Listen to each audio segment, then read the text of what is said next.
What's up, everybody? I'm John Middlekauff. You know what I need you to do. Subscribe to our YouTube channel. We got content for days reacting to every NFL game all the time, every single day. Subscribe, like the videos. Let's go. I think the Raiders are just trying to get the train back on the tracks. And listen, we can debate, did they taken the running back too high? The second round guy they took, the TCU wide receiver Beck, whose brother had died in the New Orleans attack. He started at LSU, he transferred to TCU. They're just getting for a while when they had Mayock and Gruden, and this carried into Josh McDaniels, like he had to coach these guys. They were taking some crazy flyers on individuals that the league was like, what are you doing? And part of just being a solid team is just having some dependable players. And I think for a long time, they have just, Al Davis kind of carried into the franchise, even though he was long gone. Obviously, you get Gruden back, who's basically his mentor's Al Davis. I think you get John Spytek, who, like we talked about, Jason Light, who I think we could say their draft too, but their draft every year. He's one of the best. John Spytek is, to me, the next Jason Light, John, Les Snead, like a scout. John Lynch is an example of a guy, different route. Howie's viewed more like this hybrid, can do a bunch of stuff. John Spytek, his background is in scouting. He understands players. I don't know how good their team's going to be, but I just think they're going to be solid, where they have had a lot of holes, because it's like, wait, you just drafted Alex Leatherwood in the 17th overall. Half the league didn't have the guy on the draft board. What are you doing? And I think those days you kind of just get away from. And one thing I've come around on Genty, again, I'm pro Genty the player. I just think taking a running back really high is pretty risky. Is I watched Pete Carroll talk about it. And I was like, he's got a pretty good history of like picking running backs. Because if you count USC as a pro program, which it basically was, like he kind of knows what he's doing at that position. So I would imagine it's going to work, especially with Chip and his. I mean, Chip's a run first, ideally offensive coordinator, and Tampa is another example. I just think that team has kind of set the bar. I mean, they're going to be better this year. I know they've won the division a couple years in a row, but they had a lot of injuries last year and they barely won that division. It wouldn't shock me if they win it. I could see Carolina like being better than some of the Saints got. Did a you lot see of the issues. story? Did you see the story? Carolina got T-Mac, the receiver from Arizona. Did you see the story that and they didn't really go after a receiver until the 7th round, but the Rams were interested in moving up to get him. They were interested. So I mean, the Rams were not really in the receiver hunting ground. Yeah. Right? They got the guy from Pittsburgh in round 7. The Rams were interested in T-Mac. Now, I had heard that, like Will Johnson, he had turned off some teams, but he didn't turn off the Rams and he didn't turn off Carolina. As you know, it takes one team. I mean, the Giants really like Jaxson Dart. My people were very hit and miss on Jaxson Dart, mostly miss. They didn't see him as a first-round quarterback. Well, the Giants did. So it doesn't take that many people. Everybody liked that South Carolina safety the Seahawks got. Like everybody in the league liked him. Like Malachi Starks is like universal praise. Yeah. So it's so I want to circle back. So on you don't this, think the on Rams Pittsburgh. would have taken Jaxson Dart? Because I saw someone say that's why the Giants traded up, because they were afraid that the Rams, and then obviously the Rams then backed up. Well, the Rams, I asked Les over a text 6 months ago.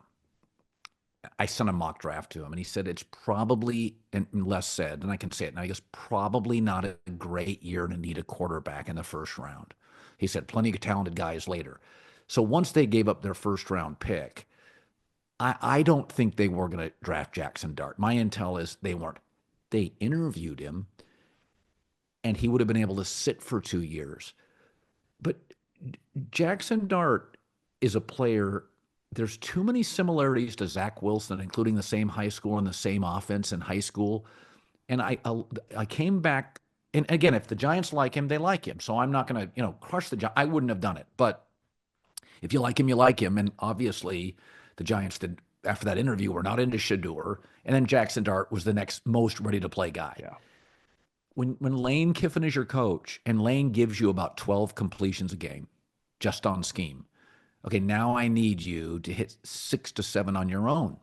And there were games, I watched that Florida game when he crapped the bed. It was the biggest game for Ole Miss in a long time, and I think a lot of people watched that game, and that was a tough environment. So Jackson had too many games against big games.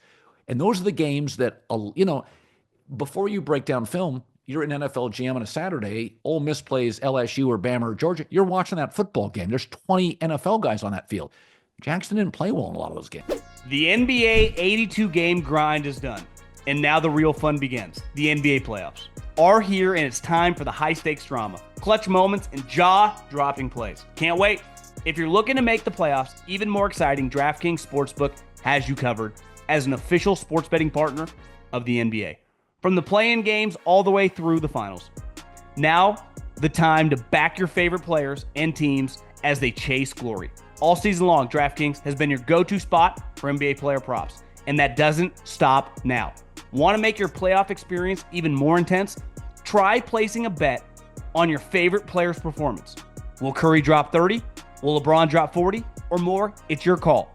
Ready to place your first bet? Download the DraftKings Sportsbook app now, lock in your bets, and let's make the playoff run unforgettable. Here's something special for first-timers. New DraftKings customers bet $5 to get $200 in bonus bets instantly. Make it a playoff run to remember with DraftKings. Download the DraftKings Sportsbook app and use the code JOHN. That's code JOHN for new customers to get $200 in bonus bets when you bet just $5. Only on DraftKings, the crown is yours. I also think it's important. I had heard Carolina felt very good about the Arizona wide receiver. And I think I had a couple people tell me this, when you have a smaller quarterback, it's easy for Tom Brady or Peyton Manning at 6'5", 6'6", or that whole kind of era of quarterbacks that are really tall to see everybody. I could have 4 Julian Edelmans and I can just pepper them. It's harder for Kyler Murray and Bryce Young to see those guys. So who's Kyler Murray's number one target? It's not actually the wide receiver. It's Trey McBride. Because it's easier from my vantage point to see the head of a 6'4", 6'5" guy. So I think they really valued his size for their young quarterback. That kind of gave the franchise hope. That who knows what would have happened if he did not look good down the stretch. We might have been talking about Carolina thinking about drafting Jaxson Dart. So he changed the narrative on his career. And I think the Rams, they took. I watched McVay talk about Ferguson, the tight end they took from Oregon. He really likes him. So I think they were really desperate to get an offensive, now that Cooper's gone, to help Puka out with just a high-end offensive weapon. If they could ever get the running back to hold on to the ball, they'd have a pretty dominant offense. Well, they also, they didn't draft a corner, and that's an area of need. They went to another running back. So does that tell you that Blake Corum's a bust? They got Blake in the third. They went and got another running back. I know they've been frustrated with Kyron Williams' fumbles, but they drafted Blake Corum and did not play him much last year. Now, he got injured late.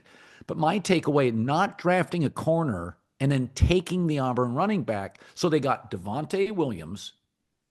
They went and got a tight end, and they went and got a running back. So it feels like to me this draft for the Rams was, listen, we've been paying attention to defense for 2 years. Yeah. We're gonna let cornerback go for a year. Tight end, running back, Devontae Adams. This is an offensive-leaning draft. So I think, but I thought that was interesting. They took the Auburn running back, who I watched play. He's got some breakaway to him, but Blake Corum was a third-round pick. Why would you do that in a year you absolutely need a corner? It could also be, Kyron Williams' big picture. Eventually, what, are you going to pay him? Are you going to pivot off him? You have options. Running back is a position where a lot of teams, they draft them basically every year. You just kind of keep churning it in and out. This was a good running back draft. I also think when you have, their defensive line has a chance to be really good if those two young guys take another step. Good defensive line will make average corners look pretty good because they are peppering the quarterback. So that makes it a little easier to we'll figure it out in our defensive backfield with our defensive linemen becoming stars. I went and looked, and this is something that to me is really interesting. I went and looked at next year's mock first-round draft. So there was Arch Manning, Clemson's quarterback, Drew Aller, the Penn State quarterback, Nussmeier, the LSU quarterback. There were 4 quarterbacks in the first round, and there will absolutely be 2 to 3 that emerge. South Carolina kid's someone to keep an eye on. He's pretty interesting.